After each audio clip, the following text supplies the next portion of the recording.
Welcome to the WildTake Show. Today we have Nathan Orloff, editor of Ghostbusters Afterlife, the upcoming film John Wick 4, and he's also worked on projects such as Star Trek Into Darkness, Star Wars Force Awakens, Tully, Overlord, and Samaritan. We discuss how he got onto John Wick 4, his previous work, and how he got into editing. I hope you enjoy the show, and as always, if you could like, subscribe, hit the notification bell, and let's get into it. Hi Nathan, thanks for taking the time today. Hi, it's good to be here. Thank you very much. How did you get involved with John Wick 4? My agent put me up for it. I was on a big list.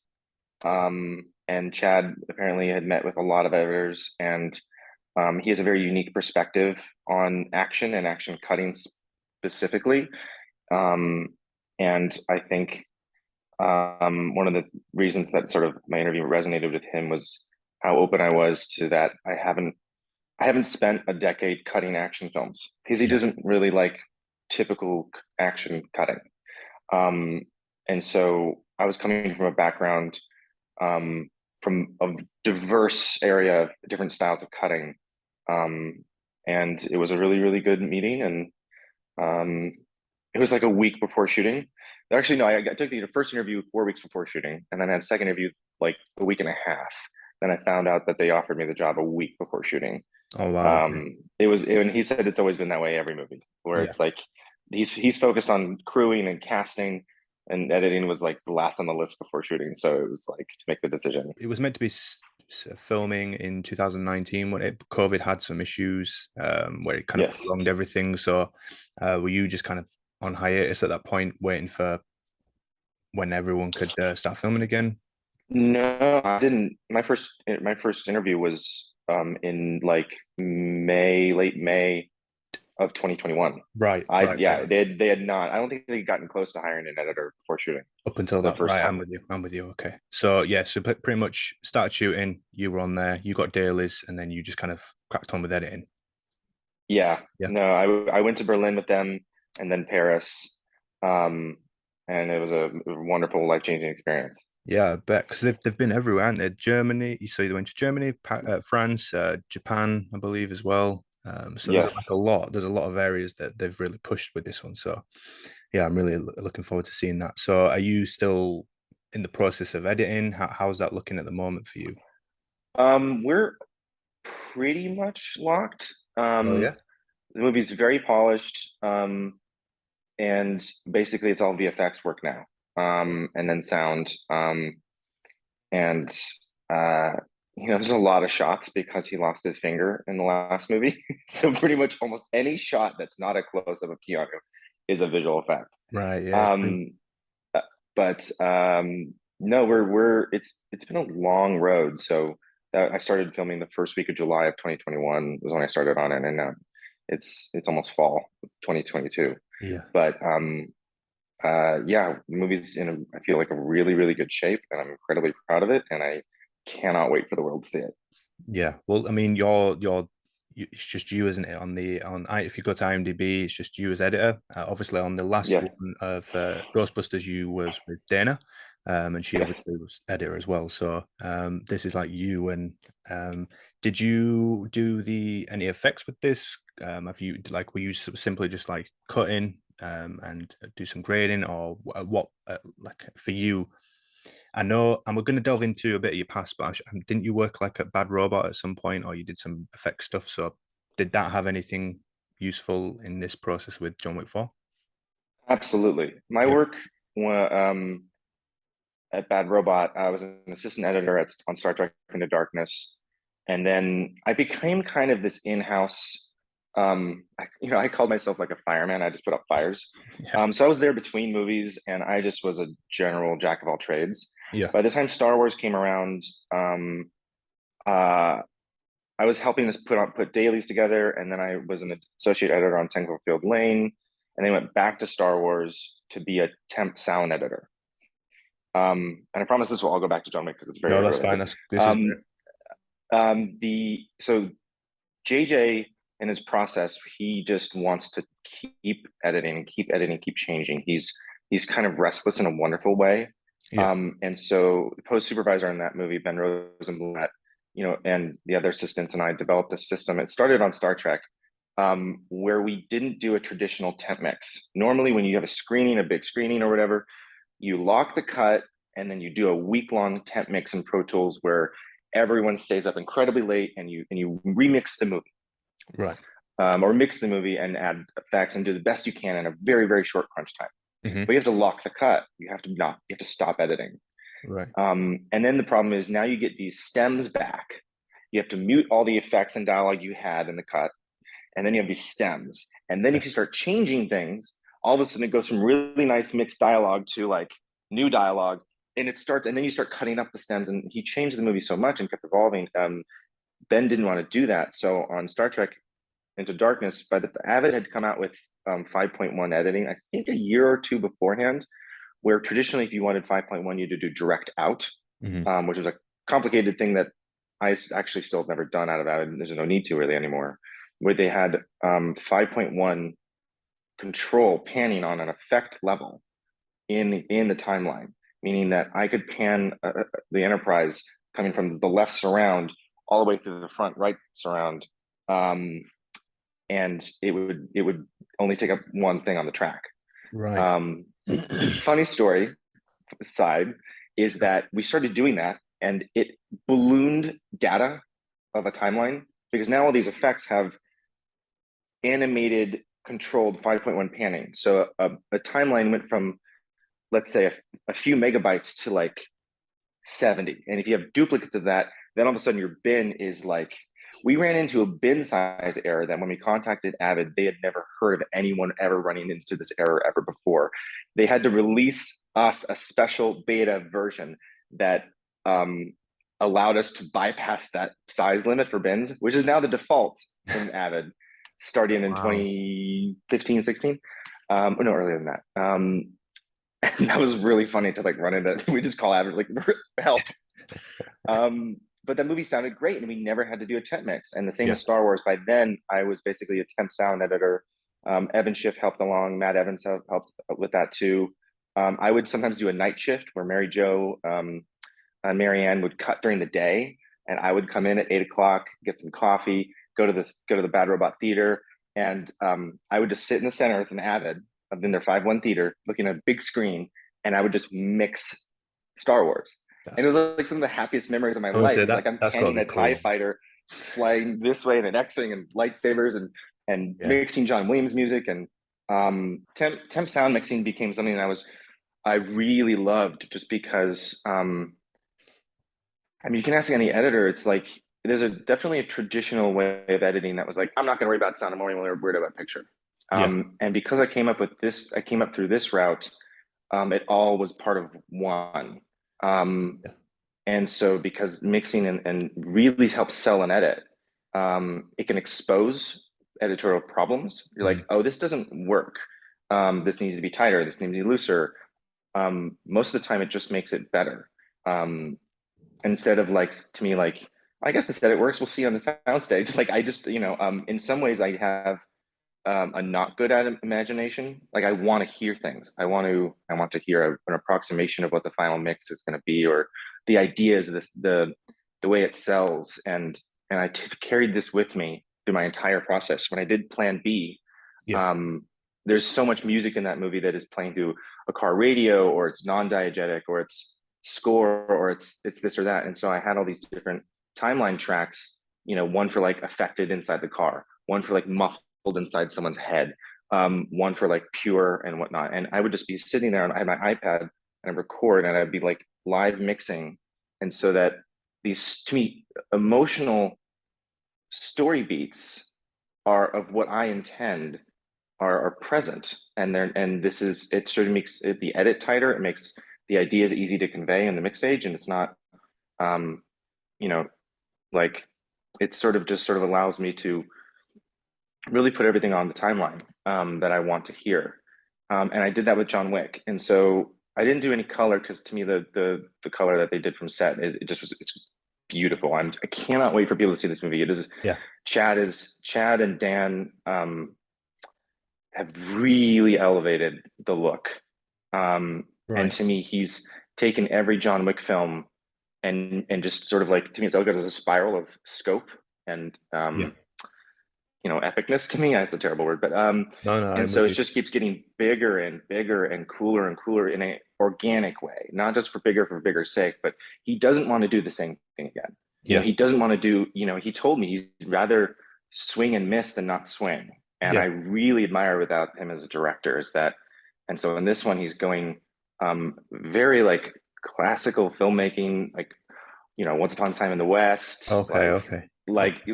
like epic. Yeah, Um, and so this was beautiful. And so the best thing I can do is cut those beautiful dailies as best I can and support it with sound.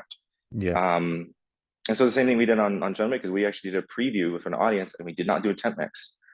And Okay. our sound supervisor actually turned to us and said at the end, I didn't know the Avid could do that. That's insane. So sound is huge for me. Yeah, Um, and John Wick is, I mean, we did the same for Ghostbusters Afterlife, which is we never really did a true. I know we did do one temp mix, but we did a lot of work in Avid. yeah. Um, but this movie has so many more effects. Like I can't even like more sound effects in terms of like there's like a sound effect for every gunshot. There's a gunshot, a ricochet, impact, maybe an Yeah, effort or someone dying, yeah, gore. Like there's for every gunshot, there's 5 things. Versus Ghostbusters, like laser blast, fire, and whatever. yeah, yeah. Um, so yeah, that sound is my big sort of like secret weapon. And I have to shout out to both Nicholas Lundgren and Ali Andrus on my team here that have just knocked it out of the park.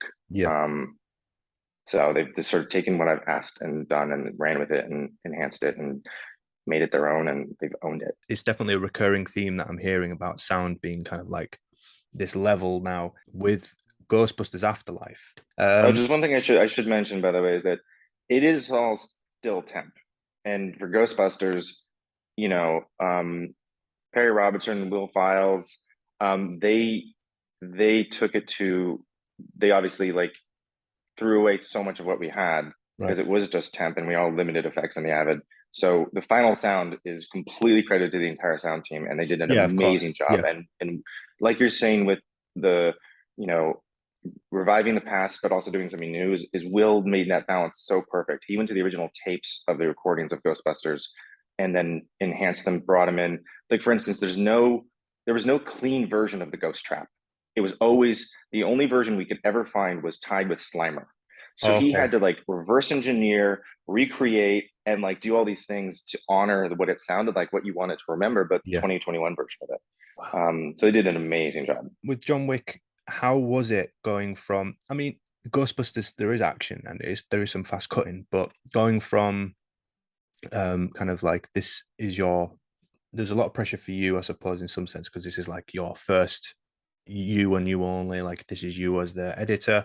How was that? And also like how was it editing this process? Was there a lot of work with you and Chad? Was it were you kind of like left to your own devices a bit? How was that process for you? Um, I mean, one good thing is that the way Dana and I split up Ghostbusters initially, and it pretty much it remained that way in terms of how we like owned our different sections, was that Dana came from a more of a background of drama and Mhm. comedy, really. And she had worked with Jason on those films, Juno, Up in the Air, Yeah. um, and she's amazing at that.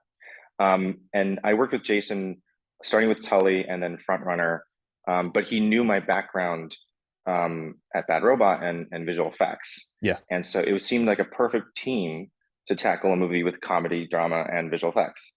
So the initial way we split up the movie was that I was sort of taking any scenes that had any visual effects or action or horror or stuff like that, Okay. and she was taking sort of the drama scenes. Now, like by the end of the process, her and I like went over every single edit together. Like every Yeah. cut in that movie is like both of us approved. I look at her as a sister, Yeah. and we sort of mind melded by the end, but we still had like ownership over those different sequences. Mhm. And so going to John Wick, I at least was comfortable. Um, and to be fair, like the Chad's style, by the way, Ghostbusters was a more faster cut than John Wick. Like Chad's Okay. style is on the flight on the interview that I had with him. He's a huge fan of musicals, like old school musicals. So on the flight to Berlin, I watched Singing in the Rain, Okay. and one of the most amazing things about these classic musicals is that, and La La Land did a good job echoing this style, is that you're not editing to make something better. You're editing around to show off what they shot. So Singing in the Rain number, they're you know, they do a number, they're doing a part, and then when they finish a move, it cuts, and then they start something new. Yeah. It is never a cut on a move. It is never a cut to emphasize. It's never a cut to try to up the intensity of something. And so I landed in Berlin, and I've stuck with that mentality of only cutting when you really need to, not to try to improve the action. The stuntmen are incredible. This is some of the best stuntmen in the industry. And Keanu's just a machine. So it's not about trying to make him look better. You don't need to. Yeah. It's more like just like figuring out how to join the different cameras at the different points and keep going, because they'll shoot in these bursts of 15 to 30 moves or something like that. And it's just a really interesting process to sort of get out of the way, Yeah. and to sort of like be invisible in a lot of ways. So it's smooth. It's just, a lot of times I'll cut, someone will grab someone, and then I'll cut, and then they'll throw this at someone. I never cut mid throw. Okay. But while on location, it kind of worked out where it's like I had the easiest hours, because they're almost universally night shoots. 98% of the shoot was night shoots. Okay. And that's another way that Chad can get in some really incredible locations, is like it's closed down overnight or something like that. So because he really loves locations, he'd rather shoot on a real location and then add a city in the background than do the whole thing on green screen or something like that, or construct a set. So I would get in the morning, cut the previous day's dailies, and then oftentimes go to set around 8 o'clock at night. As they're setting up, it's just slower as everyone's setting up and lighting and everything. I would be able to show them something on my iPad and get some feedback. And I would do that about maybe 3 times a week. Yeah. He didn't come to the editing room until we got back to LA. So it was a good process where I could taste during assembly, so that by the time we got to Paris, by the last 2 months, I felt like I had gotten much more like pretty in sync with like his tastes. And it's fascinating. There's once you really get into it, there's only kind of there's few ways to do these action scenes. It's more about like, if you need to remove a beat, how do you figure out how to get through this faster or something like that. But oftentimes they'll do it until they get it right and just move on. So there's really only one take that gets it all the way through. Yeah. So sometimes it's straightforward, and it's just about linking and where to cut. We'll jump into Ghostbusters, and then maybe have like a discussion about like there's a few things I want to go through with you, like what type of effects were you involved in on that, and how was that process coming from, because you'd done additional editing, and like you said, you've worked on Star Wars and Star Trek and stuff. How was this kind of being more involved in this process and having that step up in terms of like control in this process, and how was it working with Reitman in this as well? It was obviously a huge opportunity that I was incredibly grateful. Yeah. Jason asked me to come down to the Sony lot. He's like, "Hey, I want to see you. Come down to the Sony lot." And I was like, "Okay." Yeah. And I was just finishing a movie called Worm, which actually can be out on Hulu next month. Incredibly proud of that film. Okay. And I came to the Sony lot, and I was looking at what building I need to go to, and I was like, "Okay, whatever." And then I look up, and it's the like Ghost Corps, and it's got the car out front, Yeah. and the sign out. I was like, "Okay." So then I get in, and then he sits me down and he hands me a script, and I was like, "You gotta be fucking kidding me!" Like this is insane. And Yeah. so it was a lot of emotions. It felt like a lot of responsibility. It was obviously the opportunity of a lifetime, and I couldn't be more grateful to Jason for giving me that chance.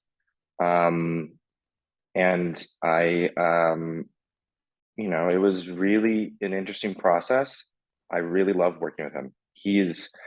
It's interesting. Jason is the type of the director that, given enough time, he could edit his own films, but he likes the other perspective. Like, he's a great editor. Yeah. He gets it. And, there was, he would, if I changed like 3 frames on something, he'd be like, do you change that? So he has that kind of memory for his own Yeah. film.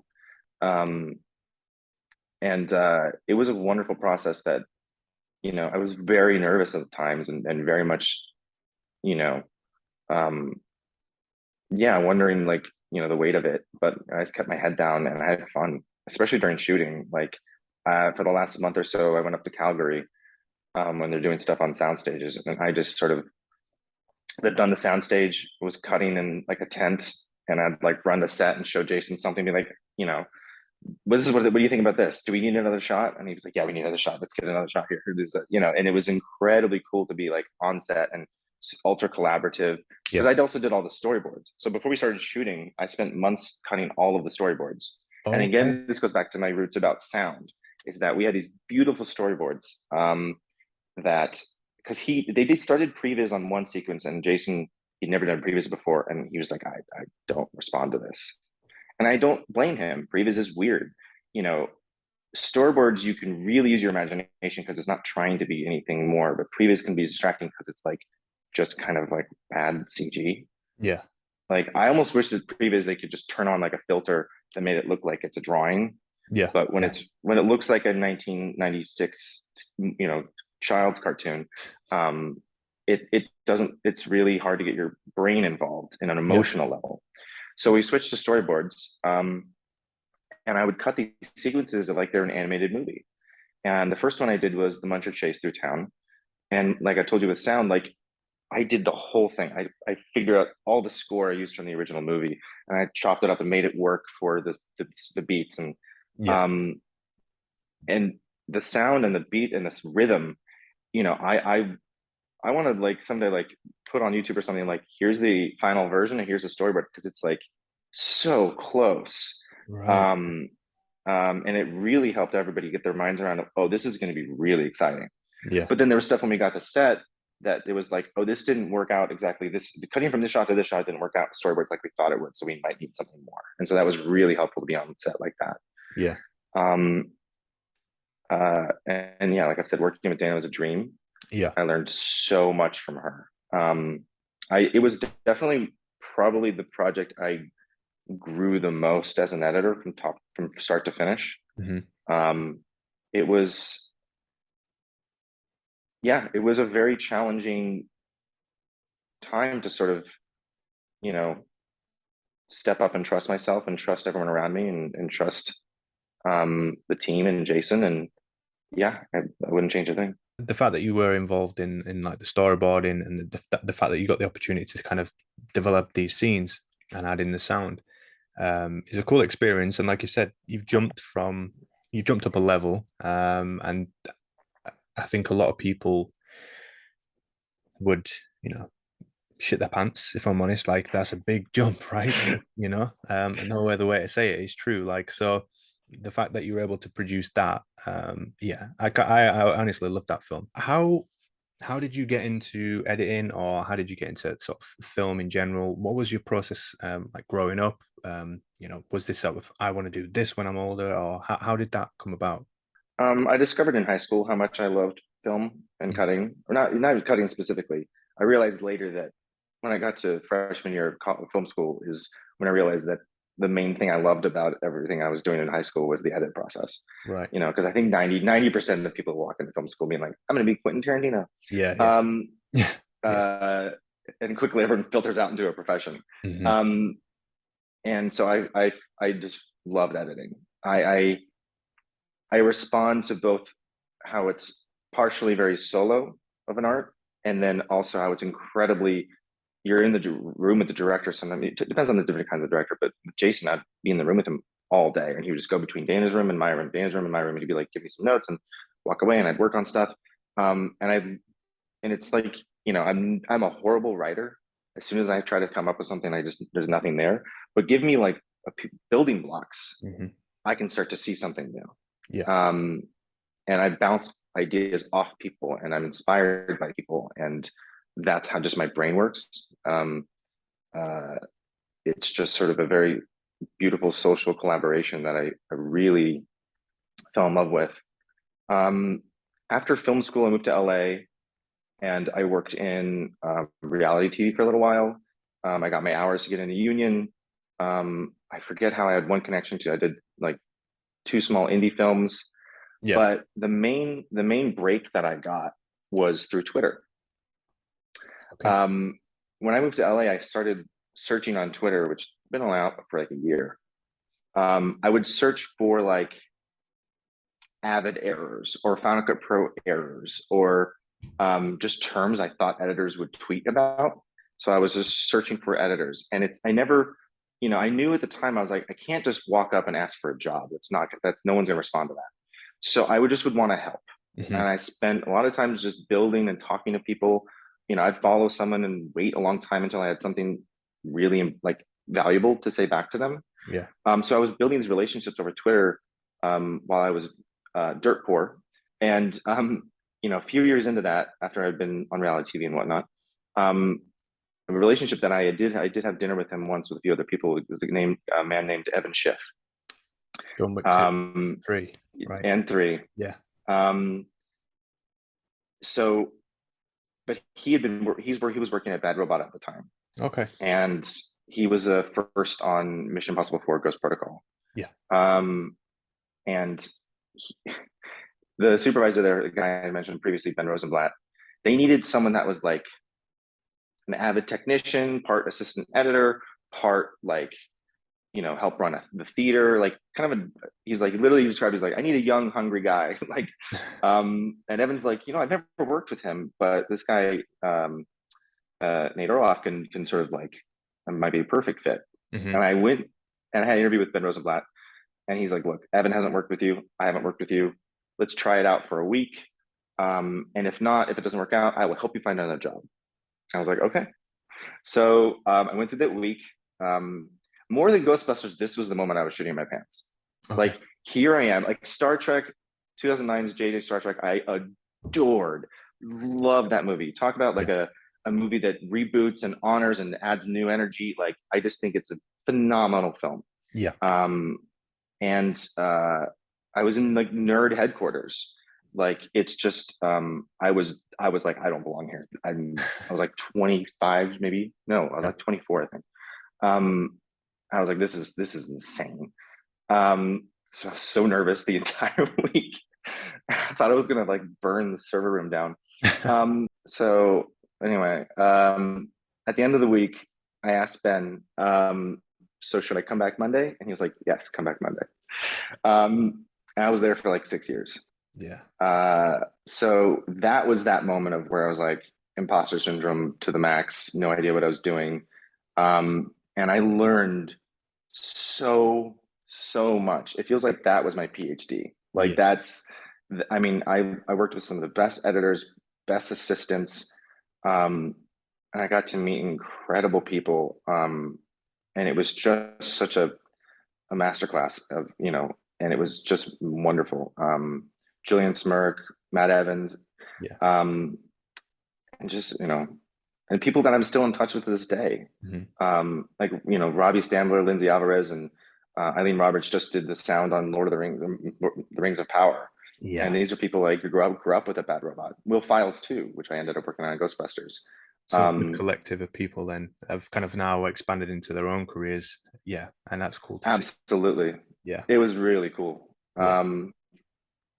So yeah, that was the big opportunity on that regard in terms of like, and I would say this to, there's a lot of people who, it's hard to come out of film school because you've been practicing doing your craft for Hmm. 4 years, what you want to do. Yeah. And then you have to sort of put that aside for a long time. Actually, that's at least, there's a few different paths. You can try to graduate college and go right into editing indies and then Hmm. hope that one of your indies makes it. I think that's a bigger gamble than the path that I chose. Um, I didn't realize this when I was 26, how I felt ready to cut, and I was not. Okay. I was absolutely not. And it was only in time and observing how editorial is run, because it's so much more than just editing. It is the entire aspect of running a team and a project, and personnel and relationships. It is an encompassing profession that is more just than figuring out what the best cut is. And to see all that up close, I mean, Yeah. is just biggest gift I could have ever been given. And you know, is huge thanks to JJ for creating an environment where all of us could sort of do that. And he loved it. He loved that we were all young and hungry, Yeah. and wanted to do good work. With film school, you'll work to a certain level of editing. Would you say that were you working on small projects there? Were you working on short films with people in that film school? How did that work for you? I worked with other people in the film school to make short films. Most of the time I was editing. Sometimes I helped in other ways on other Yeah. films. I was an AD. I was a terrible AD for my friend Chelsea's film, like the worst. Right. I think I should apologize or something someday. It was bad. I think it was I think I did. But no, it was a very valuable experience Mhm. in that regard. And and like I said, it was a kind of a unique, weird challenge to sort of then put up that hat creatively for a while. Mhm. Um, but it was an incredibly important part of the process. You've left film school and you go to Bad Robot. What kind of process did you go through in that sense? So you started off doing what, and how did you kind of get to a higher level within that? Um, they were trying to do all this stuff in-house, Yeah. So one of the crazy ideas that Ben Rosenblatt had was to do the conform in-house. Company 3 still did the color, but the actual conform he wanted to do in-house, I think, both to save money and to allow JJ more time, Hmm. because I think a lot of DI houses, they make money off color, but they'll make a lot of money off conform, and especially changes, because then all of a sudden they have to bring someone in overnight, do a big change or whatever. And the fact that we could do it in house was huge. So on Star Trek Into Darkness, Ben brought in this guy named Juan Cabrera to teach me the system called Mystica, which they were using on The Hobbit. And Star Trek Into Darkness was JJ's first 3D feature. So we figured out, and he trained me, and it's incredibly powerful piece of software. They can do conform, it can do 3D, it can do color. So we would have a copy of the movie, sort of like, or sequences at least at first, and I ran all of the visual effects reviews.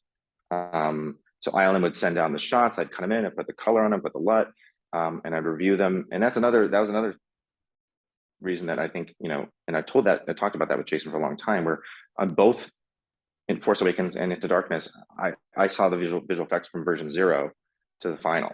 Yeah. And I was in the back of the room listening to every note JJ had, every discussion that Roger Gayet talked about. I saw how Mary Jo and Marianne interacted. And this is also what I mean about relationships, Hmm. is sort of like how you interact with the visual effects supervisors, how do you interact with the director, and it's just this beautiful mess. It's great. Yeah.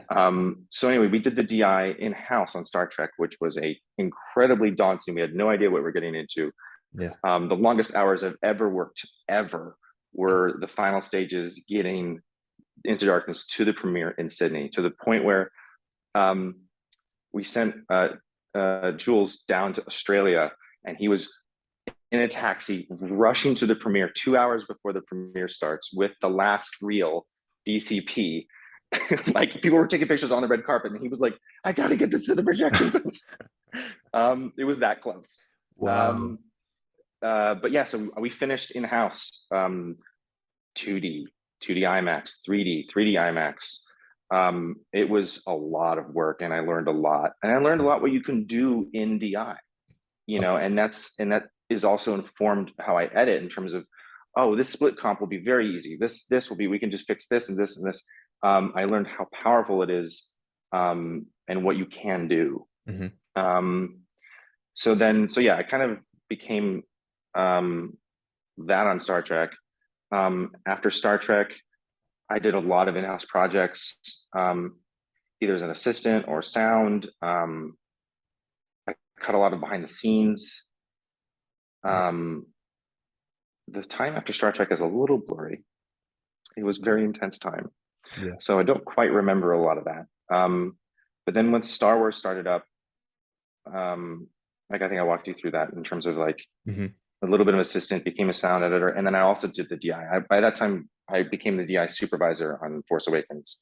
So I had a team that was wonderful.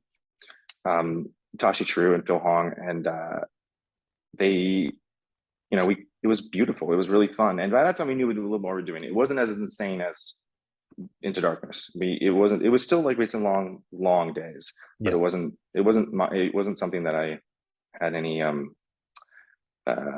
trauma about. But so we did DI on that too. And then after Force Awakens, JJ's assistant, Morgan Dameron, who was the inspiration of why Poe Dameron is named Poe Dameron. Okay. She had this feature that she wanted to cut. I had become close with her. I cut her short film she did while she was working at Bad Robot. And we are both like, I think it's time. Let's leave and make this little indie film. And she did a Kickstarter, and that was my first feature called Different Flowers. And I love that movie. It's a kind of girl road trip comedy. And that was my first feature.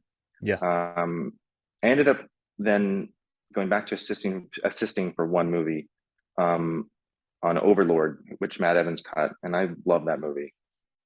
And that was fun. So that was also out of Bad Robots. I was kind of, and also JJ gave us a cutting room for Different Flowers. It was very generous of them. That's so cool. So it was kind of like I never left. Yeah. So we did that, and then I did Overlord, which is still a Bad Robot. And then I left Overlord when Jason, an editor named Stefan, who I worked with on 10 Cloverfield Lane. Yeah. And Stefan is an amazing mentor, and I owe him so much. And that's the thing. I hope there's a theme that if anyone's watching this that gets this the most is mentorship and helping people and giving people shots is how you make it. I wouldn't be anywhere if Evan didn't put me up for this job, if Stefan didn't give me this chance, if Jason didn't see something in me. So I worked with Stefan on 10 Cloverfield Lane. There's a few scenes I cut that actually stayed almost exactly the way I had them in the movie. I love that film. Such a good film. I love that movie. And Dan is the best. Prey is so good. Yeah. So Yeah, definitely. So there was that movie, and then and Stefan's a trailer editor, so he was coming in and out of Bad Robot all the time, cutting trailers. He did that first incredible teaser trailer, Force Awakens, and he did another trailer, Force Awakens, I think it was the third. Anyway, so I joined him on Tully. So then I actually left Bad Robot. Right. That was that was the last time that I was there. And on Tully, Stefan gave me, he was cutting the movie. I was helping out with a few scenes here and there, but Jason was shooting this crazy montage of like, the baby, they just got home with the baby. It's like a third into the movie, maybe. And it's this crazy montage of like changing diapers, waking up in the middle of the night. I call it the light switch montage because it was always like cry, light switch, boom, boom, boom. And he's like, he's shooting all this footage. I have no idea what to do with it. And I was like, montages, I love montages. And so I cut that montage, and and this, by the way, doesn't always happen. And this is, I'm gonna mention this very specifically. Okay. A lot of times editors, not that I've never worked with any editor like this, but I've heard of this. Editors will present scenes their assistants cut to the director, maybe tweak a few things, but not really tell the director who cut them. Right. Okay. Because the assistants are working for you, and you're presenting. It's kind of like that's the old school, I think, way of doing it. To Stefan's credit, he told Jason to work with me on the montage directly. Right. And that montage, Jason picked the music, which is this incredibly weird Rufus Wainwright music, which like if there's anyone in the industry I would want a copy of their music library, it's Jason's. I don't know where he gets things. Yeah. But it's a really cool, weird music. And the montage is in the final movie is almost exactly how I assembled it. Jason Right. Okay. really, really resonated with what I did. And it's honestly, it's one of my favorite little things I've ever done is that montage. It's just anxiety and, you know, to the max, and it just keeps Yeah. building and building and building, and light switch, light switch, light switch. It's really something I'm really, really proud of. And so that's how Jason brought me on to Frontrunner as an additional editor. Okay. So I ended up cutting more on that movie. And then I did Worm, which a producing partner of Jason's was producing. It's a movie by Chris Winterbauer, and it's like a comedy drama in a set in a different kind of universe. And I love that movie. and that's coming out on Um, Hulu, did you say? yeah, it's on iTunes and Amazon now to buy or Okay. rent. All right. Okay. But it's coming on Hulu, and I'm actually going to be doing a podcast about it soon. Oh, nice. Um, Okay. yeah, so it took a while to get released, partially because of the pandemic and partially because of company restructures at Endeavor and whatnot. Right. But I'm happy it's finally out. Yeah. But yeah, That's cool. and then after Worm is when I got the call for Ghostbusters. Did you or have you done sort of like any other work, or have you kind of been quite lucky in the sense of primarily like short films and whatnot, or did you do stuff like corporate editing, commercial editing, music videos, or is it kind of your path was very like you said, you met Evan, and from that point getting into Bad Robot, it's been all that. It's pretty much been all that. Yeah. I did a little bit of that when I was just got out of film school. Yeah. But no, I've been lucky to sort of not have a lot of breaks between work. Yeah. There's oftentimes where I'll be wrapping something on Friday and then I start something Monday. So it's been pretty consistent, luckily. And yeah, no, you're completely right. I feel like I just stumbled into something that's I feel incredibly fortunate about, and I do not forget that every single day. Paul Hart brings this up where music seems to play a big part from editing. There's a lot of like rhythm and beats and kind of like, you know, build ups and stuff. So it's interesting that sound really resonates with you as well. But And she's totally true about music. yeah. And that's another thing is that a lot of traditional editors don't want to do temp music. And there is a very, very valid, and I mean temp music is they won't ever show a scene to a director the first time with music, or they won't assemble with music or something like that. Okay. There's very valid reasons to do that. Is Yeah. that music can be a crutch. It can sell something more than your edit is actually doing. Yeah. But like I said, I sometimes have actually poor imagination. And I kind of need these things. And I look at temp music and cutting the temp music sometimes as training wheels that eventually need to come off. And eventually you need to watch your scene without music. Eventually you need to watch your action scenes on mute to make sure that the cut is good and whatnot. But I will use music. I use a lot of temp music. Okay. And it's part of my process. Because you're totally right. There's one of my favorite things is to assemble a scene without music, then find some music and try to put it in. And all of a sudden these beats either like start to magically line up where you just there's this innate rhythm sometimes to storytelling that it just feels like magic when you have a sudden it's like, oh, this matches incredibly well. Yeah.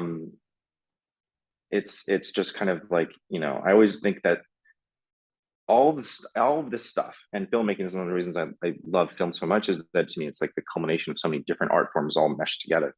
Yeah. But it all goes back to like us being cavemen telling stories over a fire, you know, and Yeah.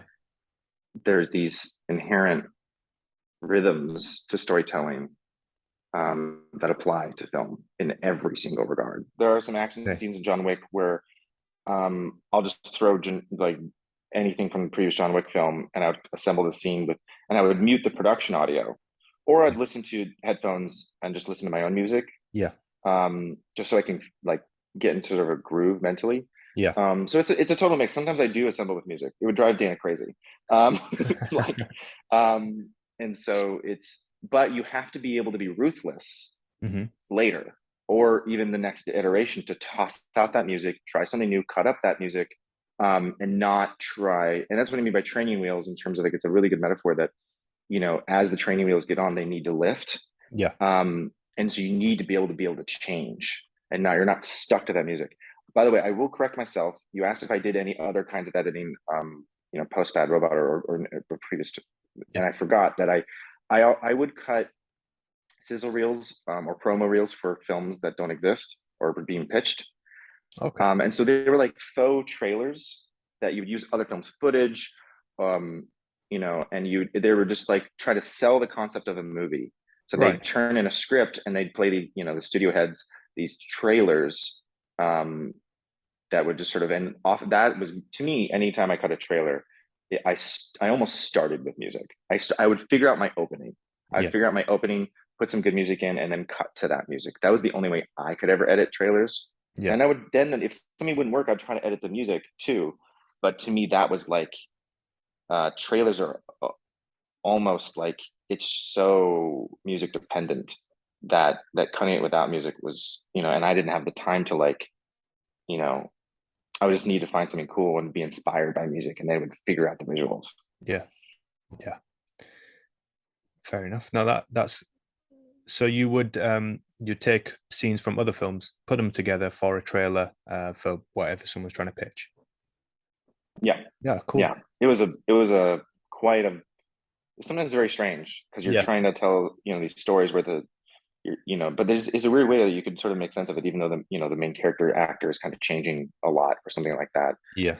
People still get the concept. Is there any advice that you would give to editors or people who are looking to get into the film industry or editing in general? Even if you want to just edit small films, I think, if you're coming out of college, you know, being a part of an editorial team is incredibly important, because you know, the not just for everything I've already mentioned of how much you can learn from being, in the room, um, is that you're building relationships.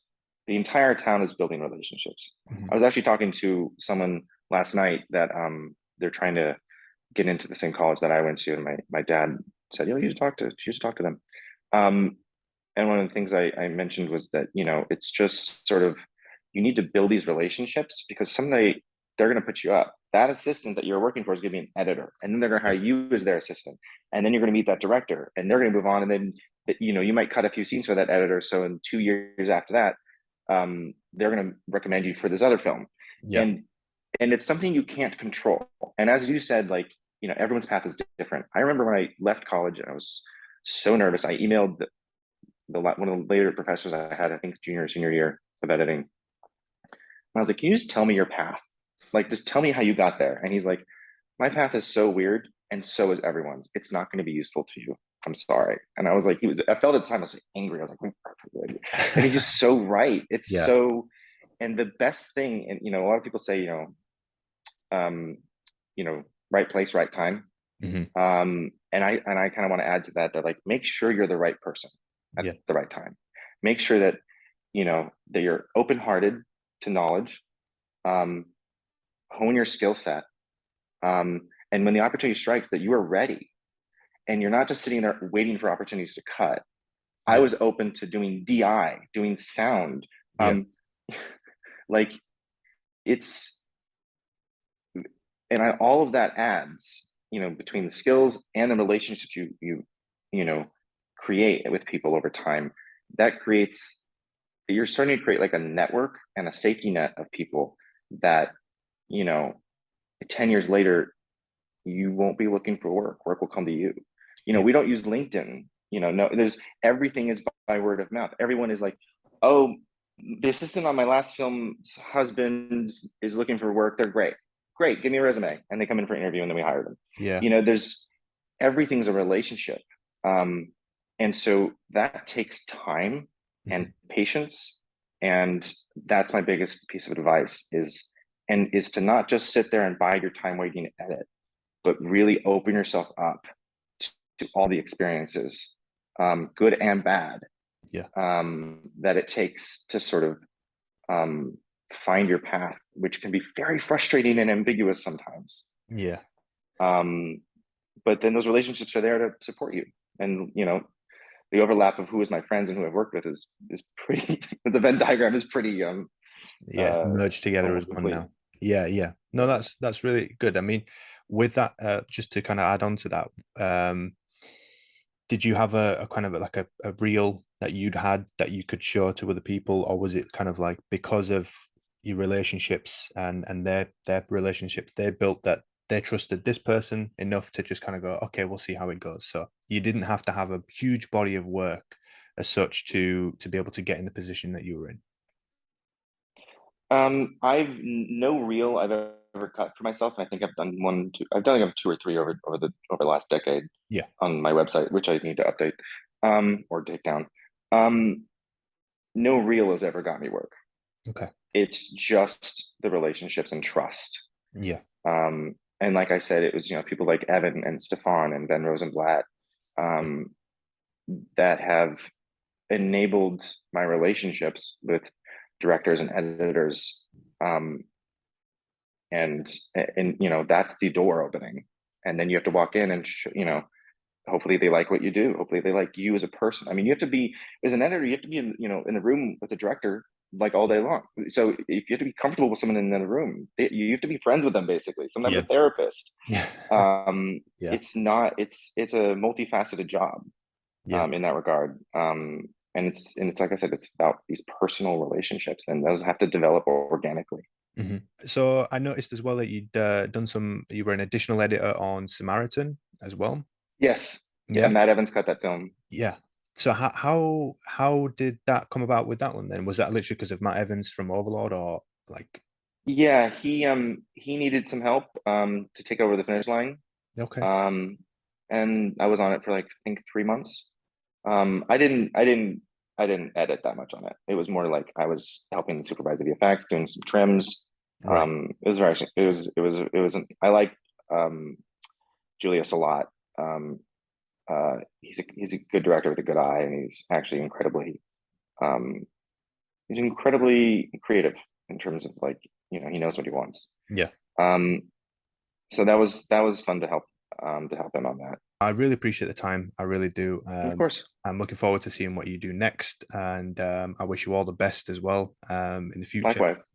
Hopefully, we'll chat again at some point down the line. It'd be good to do that. Absolutely. So yeah, Yeah, thank maybe you. after John Wick comes out, Yeah, that'd be I can cool. actually I can talk about the movie. Maybe that's what we do. If you yeah, Yeah. definitely that'd be cool. But yeah, enjoy the rest of your day, and yeah, You as well. Thank you. It speak soon.